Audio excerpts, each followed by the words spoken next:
வணக்கம். முடி கொட்டுறது, சீக்கிரமே நரைச்சு போறது, இத பத்தி நம்ம பொதுவா என்ன நெனச்சிட்டு இருக்கோம்? வயசாயிடுச்சு, இல்லன்னா பரம்பரை பிரச்சனை, இல்லன்னா தலையில ஏதோ இன்ஃபெக்ஷன், சரியா?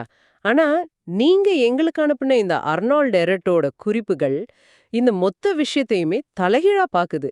அதுல அவர் சொல்ற ஒரு விஷயம் என்னன்னா, முடிங்கிறது வெறும் அழகுக்காக இருக்கிற ஒரு விஷயம் இல்லையாம். அது நம்ம உடம்புக்குள்ள என்ன நடக்குதுன்னு காட்டுற ஒரு எச்சரிக்கை மணியா. ரொம்ப ஆச்சரியமா இருக்குல்ல? இந்த உரையாடல்ல முடி கொட்டுறதுக்கும், நம்ம வயித்துக்கும் என்ன சம்பந்தம்? நாம ஏன் தலையில எண்ணெய் தேய்ச்சோம், ஷாம்பு போட்டும் எந்த பிரயோஜனமும் இல்லைன்னு எரெட் சொல்றாருங்கிறத கொஞ்சம் ஆழமா அலசி பார்க்க போறோம். சரி, இத பத்தி இன்னும் கொஞ்சம் டீட்டெயிலா பேசுவோமா? கண்டிப்பா. இந்த பார்வை பொதுவா நாம கேட்கிற மருத்துவ ஆலோசனைகள்ல இருந்து முற்றிலும் வேறானது. எரட்டோட தத்துவப்படி முடியோட ஆரோக்கியம் மண்டை ஓட்ல இல்ல, அது நம்ம சாப்பாட்டு தட்டுலயும் நம்ம உடம்போட சுத்தத்திலயும் தான் இருக்கு. பிரச்சனையோட ஆணிவேர் எங்க இருக்குன்னு இது தேடுது. நீங்க அனுப்பின அந்த ஆதாரம் எடுத்த எடுப்பிலே ஒரு ஆச்சரியமான விஷயத்த சொல்லுது. நாம தலைமுடி பத்தி என்ன நினைச்சிட்டு இருக்கோம். ஆனா எரட் என்ன சொல்றாருன்னா, அது வெறும் முடி இல்ல. நம்ம உடம்புக்குள்ள இருக்கிற புகைய வெளியேத்துற ஒரு சிம்னியா. இத கேட்டதும் எனக்கே ஒரு நிமிஷம் ஒண்ணும் புரியல. நம்ம உடம்புக்குள்ள அப்படி என்ன புகை உருவாகுது? இதுதான் அவரோட தத்துவத்தோட மையப்புள்ளியே. எரட்டோட பார்வையில நம்ம உடம்பு ஒரு தொழிற்சாலை மாதிரி. நாம சாப்பிடுற சாப்பாடு உள்ள போய் செரிமானம் ஆகும்போது சில சமயம் அது முழுசா செரிக்காம புளிச்சு போகுது, சில சமயம் புரோட்டீன் உணவுகள் அழுகி போகுது. இந்த மாதிரி விஷயங்கள் நடக்கும்போது சில விஷவாயுக்கள் உடம்புக்குள்ள உருவாகுது. ஒரு நிமிஷம். அப்போ நம்ம முடி வேர்கள் வழியா வாயு வெளியேறுதுன்னு சொல்றீங்களா? இது அறிவியல் பூர்வமா நிரூபிக்கப்பட்டிருக்கா? இல்ல இது எரட்டோட ஒரு உருவகம் மட்டும்தானா? ம். இது எரெட் முன்வைக்கிற ஒரு சக்தி வாய்ந்த உருவகம். அவர் என்ன சொல்றாருன்னா, இந்த வாயுக்கள் உடம்புக்குள்ளேயே தேங்கினா அது ரொம்ப ஆபத்து. அதனால நம்ம உடம்பு ரொம்ப தெளிசாலித்தனமா அதை தோல் வழியா, வியர்வை வழியா வெளியேத்த முயற்சி பண்ணும். அந்த வெளியேற்றம் பாதைகள்ல ஒன்னு தான் நம்ம முடி வேர்கள். குறிப்பா தலையில இருக்கிற முடி வேர்கள். ஓ! இந்த நச்சுவாயுக்களை வெளியேற்ற ஒரு முக்கியமான வழியா செயல்படுதுன்னு அவர் சொல்றாரு. அதனால தான் அது ஒரு சிம்னி, அதாவது புகைப்போக்கின்னு சொல்றாரு. ஓகே, இப்போ புரியுது. வீட்டுக்குள்ள புகை இருந்தா சிம்னி வழியா வெளிய போற மாதிரி, உடம்புல இருக்கிற நச்சு வாயுக்கள் முடி வழியா வெளியேறுது. அப்போ அடுத்த கேள்வி, இந்த நச்சு வாயுக்கள் எங்கிருந்து வருது? இது எல்லாருக்கும் இயல்பா நடக்கிற விஷயமா? இல்ல சிலருக்கு மட்டும் பிரச்சனையா மாறுதா? நல்ல கேள்வி. இங்க தான் நம்ம உணவு பழக்கம் உள்ள வருது. ஒரு குறிப்பிட்ட அளவுக்கு இந்த வாயுக்கள் உருவாகிறது இயல்புதான். ஆனா பிரச்சனை எப்போ வருதுன்னா, நாம சாப்பிடுற சாப்பாடு சரியில்லாத போது. குறிப்பா இறைச்சி, முட்டை, பால் பொருட்கள், அப்புறம் மைதா மாதிரி மாவுச்சத்து நிறைஞ்ச உணவுகளை அதிகமா சாப்பிடும்போது தான் பிரச்சனை ஆரம்பிக்குது. ஏன் அந்த உணவுகள் மட்டும் பிரச்சனையை உண்டாக்குது? ஏன்னா இந்த உணவுகள் நம்ம குடல்ல முழுமையா ஜீரணம் ஆகிறதுக்கு ரொம்ப கஷ்டப்படும். அப்படி ஜீரணம் ஆகாம ரொம்ப நேரம் குடல்லையே தங்கிடுச்சுன்னா அங்கேயே அது புளிக்க ஆரம்பிக்கும், சில சமயம் அழுகவே ஆரம்பிச்சிடும். என்னது? ஆமா, இந்த அழுகல் செயல்முறைக்கு ஆங்கிலத்துல புட்ரிஃபாக்ஷன் அப்படின்னு ஒரு தொழில்நுட்ப பேர் இருக்கு. சிம்பிளா சொல்லணும்னா உணவு உள்ளேயே கெட்டு போறது. உணவு உள்ளேயே கெட்டு போறதா? கேட்கவே ஒரு மாதிரியா தான் இருக்கு. ஆமா, அப்படி உணவு அழுகும்போது அமோனியா, சல்ஃபர் சேர்மங்கள் மாதிரியான பல அமில வாயுக்கள் உருவாகுது. இந்த வாயுக்கள் உடம்புக்குள்ள ஒரு ஆபத்துன்னு நம்ம உடல் நினைக்குது. அதனால எப்படியாவது அதை வெளியே தள்ள பாக்குது. தேவைக்கு அதிகமா உற்பத்தி ஆகும்போது தான் பிரச்சனை ஆரம்பிக்குது. உடம்போட வெளியேற்ற அமைப்புகளுக்கு தாங்க முடியாத அழுத்தம் ஏற்படுது. ஓகே. நீங்க அம்மோனியா, சல்ஃபர்னு சில வாயுக்கள சொன்னீங்க. அதுல இந்த சல்ஃபர் சேர்மங்கள் ஏன் முடிக்கு இவ்ளோ பெரிய எதிரின்னு ஆதாரம் சொல்லுது? மற்ற வாயுக்கள விட இதுக்கு ஏன் இவ்ளோ முக்கியத்துவம்? ஆமா, இரட்டு இது ரொம்ப அழுத்தமா சொல்றாரு. இந்த நச்சு வாயுக்கள்லயே ரொம்ப மோசமானது இந்த சல்ஃபர் டை ஆக்சைடு தான். அது முடி வேர்களுக்கு நேரடியான விஷம் மாதிரி செயல்படுதுன்னு அவர் குறிப்பிடுறார். ஒரு நிமிஷம். சல்ஃபர்னா கந்தகம் தானே? பட்டாசுலலாம் பயன்படுத்துவாங்களே, அந்த மாதிரி ஒரு ரசாயனமா? சரியா சொன்னீங்க. அதே மாதிரி ஒரு கடுமையான ரசாயனம் தான்.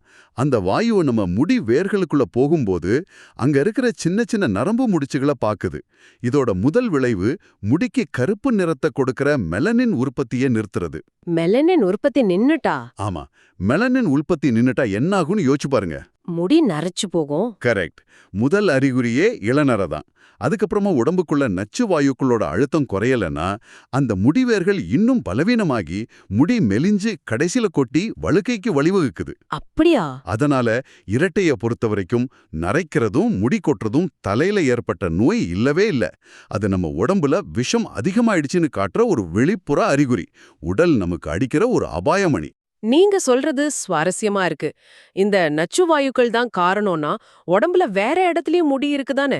ஆனா அங்கெல்லாம் பெருசா வழுக்க வரதில்லையே. ஏன் குறிப்பா தலைய மட்டும் இது தாக்குது? இதுக்கு ஏதாவது காரணம் சொல்றாரா? சொல்றாரு. அதுக்கு ரொம்ப தர்க்கரீதியான ஒரு விளக்கமும் கொடுக்கறாரு. நம்ம உடம்போட கண்ட்ரோல் ரூம் எது? மூளை. ஆமா, மூளை. அது எங்க இருக்கு? தலையில. மூளைக்கும் நரம்பு மண்டலத்துக்கும் எப்பவுமே அதிகப்படியான ரத்த ஓட்டம் தேவை. சரி, அதுக்கும் முடி கொட்டுறதுக்கும் என்ன சம்பந்தம்? ஒரு சாதாரண இயற்பியல் விதிதான். சூடான காற்று இல்லனா வாயுக்கள் எப்பவும் மேல் நோக்கி தான் போகும், சரியா? ஆமா. அதே மாதிரி நம்ம குடல்ல உருவாகிற இந்த நச்சு வாயுக்கள் ரத்த ஓட்டத்துல கலந்து இயல்பாவே மேல் நோக்கி பயணம் செஞ்சு நம்ம தலைய வந்து அடையுது. அங்கிருந்து வெளியேறதுக்கு அது கிடைக்கிற ஒரு சுலபமான வழி நம்ம முடி வேர்கள். ஓ, அப்ப தலை தான் அதுக்கு ஒரு ஈஸியான எஸ்கேப் ரூட் மாதிரி. மிக சரியா சொன்னீங்க. உடம்புல நச்சுத்தன்மை அதிகமாக அதை வெளியேற்ற முயற்சியும் அதிகமாகும். ஒரு சின்ன சிம்னி வழியா அளவுக்கு அதிகமான புகையை வெளியேற்ற முயற்சி பண்ணா என்ன ஆகும்? சிம்னி அடைச்சுக்கும், இல்லனா சேதமாயிடும். அதே மாதிரி தான் தாங்க முடியாத அழுத்தத்தினால முடி வேர்கள் நிரந்தரமா சேதமடையுது. இதுதான் தலையில வழுக்கு வர்றதுக்கு முக்கிய காரணம்னு அவர் வாதிட்டுறார். இத கேக்கும்போது பல வருஷமா நம்ம நம்பிக்கிட்டு இருக்கிற பல விஷயங்கள் தப்புன்னு தோணுது. அப்ப நம்ம பயன்படுத்துற எண்ணெய், கிரீம், ஏன் காஸ்ட்லியான ஹேர் டிரான்ஸ்பிளான்ட் கூட ஆமா அது கூட வேலை செய்யாதுன்னு அவர் சொல்றதுக்கு இதுதான் காரணமா? ஆமா எக்ஸ்டர்னல் ட்ரீட்மெண்ட் இஸ் டிசெப்ஷன் அப்படின்னு ஒரு வழியை அவர் ரொம்ப கடுமையா பயன்படுத்துறார். வெளிப்புற சிகிச்சை ஒரு ஏமாற்று வேலைனா? ஆமா, வெளிப்புற சிகிச்சை ஒரு ஏமாற்று வேலைன்னு சொல்றார். ஆனா இது பலருக்கும் நம்புறதுக்கு கஷ்டமா இருக்குமே. பல தலைமுறையா நாம எண்ணெய் தேய்ச்சி சீயக்காய் போட்டு முடிய பாத்துக்கிறோம். இப்போ அதெல்லாம் வெறும் ஏமாற்று வேலைன்னு சொன்னா மக்கள் எப்படி ஏத்துக்குவாங்க? அதுல கொஞ்சமாவது உண்மை இல்லையா? நீங்க கேக்குறது ரொம்ப நியாயமான கேள்வி. இது பலரோட மனசுல இருக்கிற ஒரு சந்தேகம். எரெட் சொல்ற தர்க்கம் என்னன்னா, பிரச்சனையோட மூளை எங்க இருக்குன்னு பாருங்கங்கிறது தான். அவர் சொல்ற உதாரணம் ரொம்ப எளிமையானது, ஆனா சக்தி வாய்ந்தது. ஒரு வீட்டுக்குள்ள குப்பை நிறைஞ்சு துர்நாற்றம் அடிக்குதுன்னு வச்சுக்கோங்க.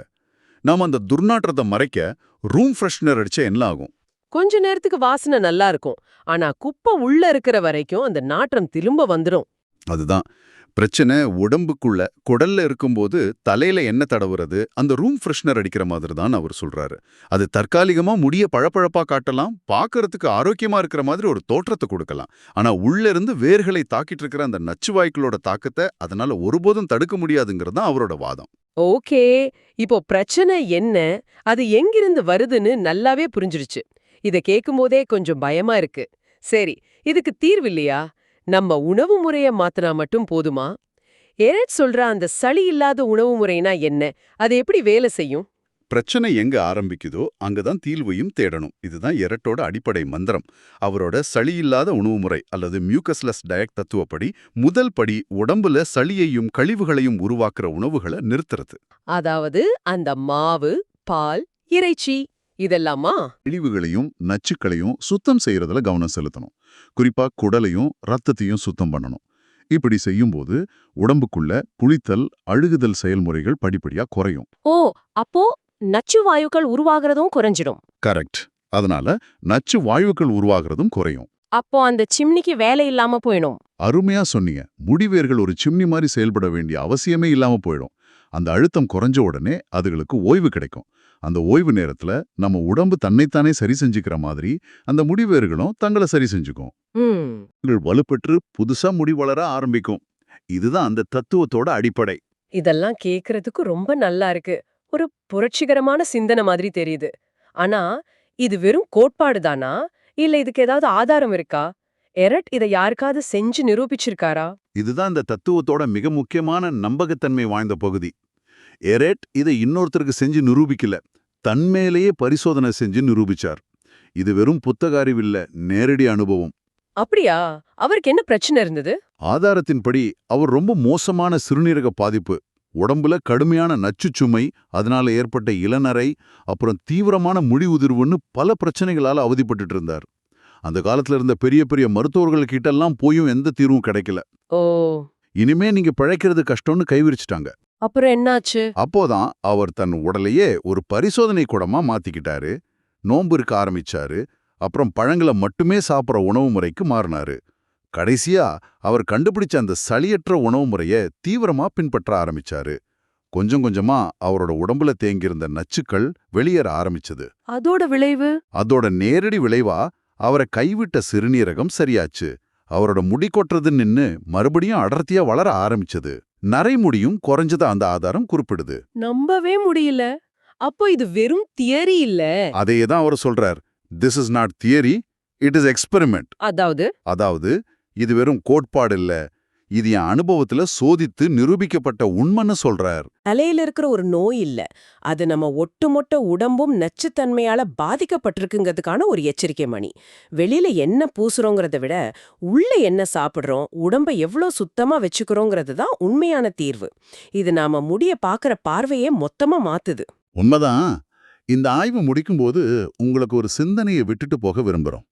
நீங்க அனுப்பின இந்த ஆதாரம் உடலோட சுத்தத்தை வெறும் முடி ஆரோக்கியத்தோட மட்டும் இணைக்கல. அது மனசு சுத்தம், நரம்பு மண்டலத்தோட சீரான செயல்பாடு, ஏன் நம்ம ஹார்மோன் சமநிலையோட கூட இணைக்குது. அப்படியானால் ஒரு கேள்வி எழுகிறது. ஆரோக்கியமான முடி என்பது வெறும் வெளிப்புற அழகு மட்டும்தானா? அல்லது அது நம்முடைய முழுமையான உள் ஆரோக்கியம், மன அமைதி மற்றும் ஹார்மோன் சமநிலையின் உண்மையான பிரதிபலிப்பா? அடுத்த முறை நீங்க கண்ணாடியில உங்க தலைமுடியை பார்க்கும்போது அது வெறும் முடி இல்ல, அது உங்க உடம்போட உள்நிலையை பத்தி உங்களுக்கு என்ன சொல்ல முயற்சி பண்ணுதுன்னு ஒரு நிமிஷம் சிந்திச்சு பாருங்க.